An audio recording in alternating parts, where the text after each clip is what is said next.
اگلا سوال کیا ہے فرقان عبد المجید صاحب نے. وہ کہتے ہیں کہ گھر میں جمعے کے بارے میں بتائیں کہ اگر گھر میں 5-7 افراد ہیں، جس طرح مسجدوں میں کہا جا رہا ہے کہ 5 لوگ، یہاں پاکستان میں بھی یہ ہے کہ 5 لوگ جمعہ پڑھ لیں، تو کیا اگر گھر میں 5 افراد اکٹھے ہیں تو وہ جمعہ نہیں پڑھ سکتے؟ اگر نہیں پڑھ سکتے تو اس کی کیا وجہ ہے؟ جی، گھر میں بھی اگر 5 افراد ہیں جس میں بالغ مرد ہوں 5، 4 مقتدی ہوں اور ایک امام صاحب ہو جائیں، 3 مقتدی ہوں اور ایک امام صاحب، 4 بھی ہوں، لیکن 4 بالغ مردوں کا ہونا ضروری ہے. اگر فیملی کے ممبران جو ہیں ان کو ملا کے اگر اس میں بالغ مردوں کی تعداد 4 سے کم ہے، باقی خواتین ہیں، تو پھر وہ علماء کا یہی، جیسے مفتی تقی عثمانی صاحب دامت برکاتہم العالیہ کا بھی یہی فرمانا تھا کہ احناف کے نزدیک جمعے کے لیے جو شرائط ہیں اس میں افراد 3 مقتدی ہوں اور ایک امام ہو تو گھر میں جمعہ ہو سکتا ہے، لیکن اس کی صورت یہ ہے کہ بالغ مرد افراد گھر میں 4 ہوں، باقی اگر خواتین اور بچے بھی ہو جائیں تو ٹھیک ہے، تو وہ تو یہ جمعہ ہونے میں 5 میں آپ خواتین کو کنسیڈر نہیں کر رہے اس نہیں، کے لیے؟ مردوں کا ہونا جماعت کے لیے، مرد مقتدیوں کا ہونا 3 کا ضروری ہے، اچھا، 3 باقی فکس ہے. خواتین.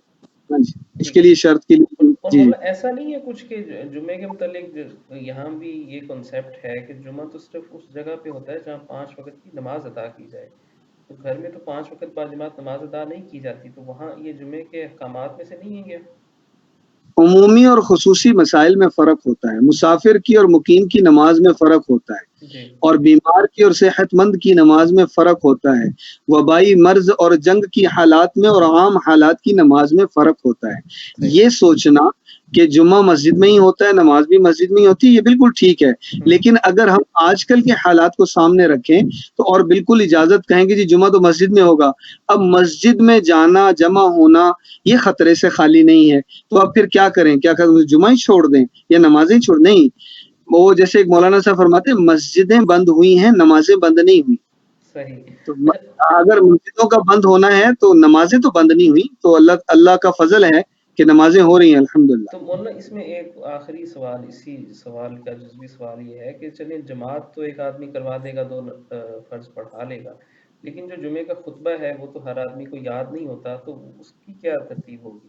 جی، خطبے میں جو شرائط ہیں اس میں یہ ہے کہ آیت ہو، ایک حدیث ہو، کچھ دعائیں ہوں، تو وہ خطبہ تو مختصر 1 منٹ سے بھی کم کا خطبہ. اب تو ویسے بھی الحمدللہ والصلاۃ والسلام علی رسول اللہ، ما بعد، اعوذ باللہ من الشیطان الرجیم، بسم اللہ الرحمن الرحیم، وقل هو اللہ احد اللہ الصمد لم یلد ولم یولد ولم یکن له کفوا احد واخر دعوانا ان الحمد للہ رب العالمین. یہ ایک خطبہ ہو گیا. اب اتنا تو ہر مسلمان کیا ہی سکتا ہے. اچھا، ایک سوال ابھی ہمیں فیاض خان صاحب نے بھیجا ہے. وہ پوچھتے ہیں کہ کیا ایک گھر میں جو ہم نے ذکر کیا کہ نمازیں پڑھیں واجبات یا جمعے کی نماز پڑھیں، تو کیا اس کے لیے اذان کا ہونا بھی ضروری ہے؟ جی جی جی جی، بالکل بالکل، آپ نماز پڑھیں گے، آپ اذان بھی دیں گے. جمعے کی تو دونوں اذانیں آپ دیں گے، پہلے اذان کے بعد سنتیں پڑھیں، دوسرے اذان کے بعد دونوں خطبے کہیں اور پھر جماعت کروا دیں. لیکن جو فرض نماز ہے اگر آپ باجماعت پڑھ رہے ہیں گھر میں اور آپ جماعت کروا سکتے ہیں، جس میں فرض نماز میں تو آپ کے پیچھے آپ کے اہل خانہ جو ہیں وہ سارے بھی جمع ہو سکتے ہیں جن کا آپس میں پردہ نہیں ہے، تو اس کے لیے مناسب مسنون عمل یہی ہے کہ اذان دیں، اذان کے بعد باقاعدہ جماعت کریں، گھر کا جو سربراہ ہے وہ جماعت کروائیں، باقی سارے مقتدی ہوں.